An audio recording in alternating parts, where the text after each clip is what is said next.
बिस्मिल्लाहिर्रहमानिर्रहीम नहमदुहु व नुसल्ली व नुसल्लिमु अला रसूलिहिल करीम अम्मा बाद। आज के इस मुख्तसर से क्लिप में जिस उन्वान पर मुझे आपके सामने गुफ्तगू करना है वो उन्वान है ज़ख़ीरा अंदोज़ी। अहादीस के अंदर ज़ख़ीरा अंदोज़ी के लिए इह्तिकार का लफ्ज़ इस्तेमाल किया गया है। लुग़वी माना इह्तिकार के होते हैं कि गरा फ़रोशी की नीयत से ज़ख़ीरा अंदोज़ी करना, यानी इस नीयत से ज़ख़ीरा अंदोज़ी करना कि जब जिस चीज़ की मैं ज़ख़ीरा अंदोज़ी कर रहा हूँ, जब मार्केट में इसका रेट बढ़ जाएगा तो फिर मैं इसको ज़्यादा कीमत के ऊपर फ़रोख्त करूँगा। ये इह्तिकार का लुग़वी माना है।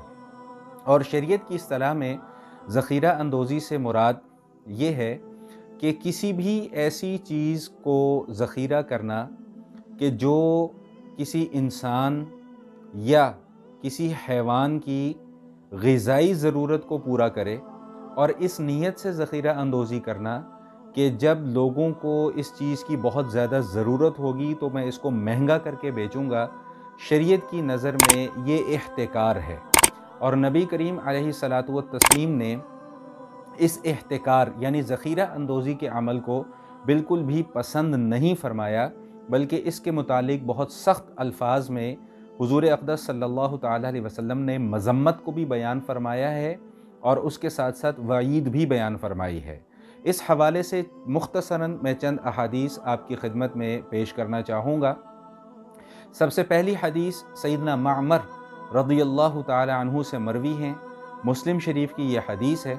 वो फरमाते हैं कि हुज़ूर अक़दस सल्लल्लाहु तआला अलैहि वसल्लम ने इरशाद फरमाया, मन इह्तकर फ़हुव ख़ातिउन, कि जो शख्स इह्तिकार करता है यानी ज़रई अजनास की या ऐसी अशिया की ज़ख़ीरा अंदोज़ी करता है उसको महंगा बेचने के लिए कि जो लोगों की ज़रूरत के काम आने वाली चीज़ें हैं, तो अल्लाह के हबीब सल्लल्लाहु अलैहि वसल्लम इरशाद फरमा रहे हैं फ़हुव ख़ातिउन, ऐसा शख्स गुनहगार होगा। एक दूसरी हदीस सिमात फरमा लीजिए। हज़रत उमर रज़ियल्लाहु ताला अन्हु फरमाते हैं कि हुज़ूर अक़दस सल्लल्लाहु ताला अलैहि वसल्लम ने इरशाद फरमाया कि अल जालिबु मरज़ूक़ुन वल मुहतकिरु मलऊनुन।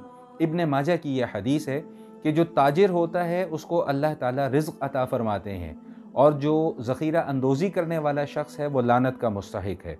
क्या मतलब है इसका? क्योंकि ज़ख़ीरा अंदोज़ी करने वाला भी ताजिर है और एक आम ताजिर भी ताजिर है। तो अल जालिबु मरज़ूक़ुन यानी ताजिर को अल्लाह ताला रिज़्क़ अता फरमाते हैं। इसका मतलब ये कि ऐसा ताजिर कि जो लोगों की ज़रूरियात का ख़याल रखता है, अवामुन्नास की ज़रूरियात का ख़याल रखता है और ज़रई अजनास या गल्ला वग़ैरह की ज़ख़ीरा अंदोज़ी नहीं करता, बल्कि अपना वो माल मार्केट में ले आता है और मार्केट में लाकर उसको मुनासिब कीमत के ऊपर फ़रोख्त करता है और मकसूद उससे ये होता है कि ताकि लोगों का भला हो जाए। तो ऐसे शख्स के मुतालिक रसूल करीम अलैहिस्सलातु व तस्लीम इरशाद फरमा रहे हैं कि अल जालिबु मरज़ूक़ुन, ऐसे शख्स को अल्लाह ताला गैब से रोज़ी अता फरमाते हैं, यानी कि उसके रिज़्क़ में अल्लाह ताला बरकत अता फरमा देते हैं। एक तीसरी हदीस भी सिमात फरमा लीजिए कि अल्लाह के हबीब सल्लल्लाहु ताला अलैहि वसल्लम इरशाद फरमाते हैं, सैयदना उमर रज़ियल्लाहु ताला अन्हु से ये रिवायत भी मरवी है। वो फरमाते हैं कि समिअतु रसूलल्लाह सल्लल्लाहु ताला अलैहि वसल्लम, कि मैंने हुज़ूर अक़दस सल्लल्लाहु ताला अलैहि वसल्लम को ये बात इरशाद फरमाते हुए सुना है। यक़ूल, वो फरमाते हैं कि मन इह्तकरा अलल मुस्लिमीन तआमहुम, कि जो शख्स अहले ईमान पर, मुसलमानों पर उनके खाने पीने की ज़रूरत को इह्तिकार यानी ज़ख़ीरा कर लेता है, तो ज़रबहुल्लाहु बिलजुज़ामि वल अफ़लास, तो अल्लाह ताला उसे दो किस्म की सज़ाएँ देते हैं। एक सज़ा अल्लाह ताला उसको जिस्मानी बीमारी की शक्ल में देते हैं और दूसरी सज़ा अल्लाह ताला उसको माली नुकसान की सूरत में देते हैं। फरमाया कि जिस्मानी बीमारी अल्लाह ताला उसको जुज़ाम जैसे मर्ज़ में मुब्तला कर देते हैं और अफ़लास यानी माली तौर पे वो आदमी जहाँ आसमान पर था अब वो ज़मीन पर आ जाता है।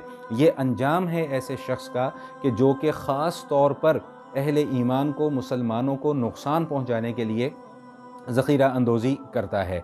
ये हदीस भी इब्न माजा के अंदर ज़िक्र की गई है। एक हदीस और सिमात फरमा लीजिए, आखिरी हदीस सैयदना इब्न उमर रज़ियल्लाहु ताला अन्हुमा फरमाते हैं। वो फरमाते हैं कि हुज़ूर अक़दस सल्लल्लाहु ताला अलैहि वसल्लम ने इरशाद फरमाया कि मन इह्तकरा अर्बईन यौमन, कि जो शख्स मन इह्तकरा तआमन अर्बईन यौमन, कि जो शख्स ग़िज़ाई अजनास को 40 दिन के लिए ذخیرہ کر لیتا ہے اپنے پاس، یرید بہ العلا، اور اس کا مقصد یہ ہوتا ہے کہ میں اس کو مہنگی داموں پر فروخت کروں گا۔ جب مارکیٹ میں اس چیز کی شارٹیج ہو جائے گی تو میں مہنگے داموں پر اس چیز کو فروخت کروں گا۔ تو حضور اقدس صلی اللہ تعالی وسلم ارشاد فرماتے ہیں کہ فقط بریء من اللہ، کہ ایسا شخص اللہ تعالیٰ سے بری ہو گیا، وبرأ اللہ منہ، اور اللہ تعالیٰ بھی ایسے شخص سے بری ہو گیا۔ کیا مطلب؟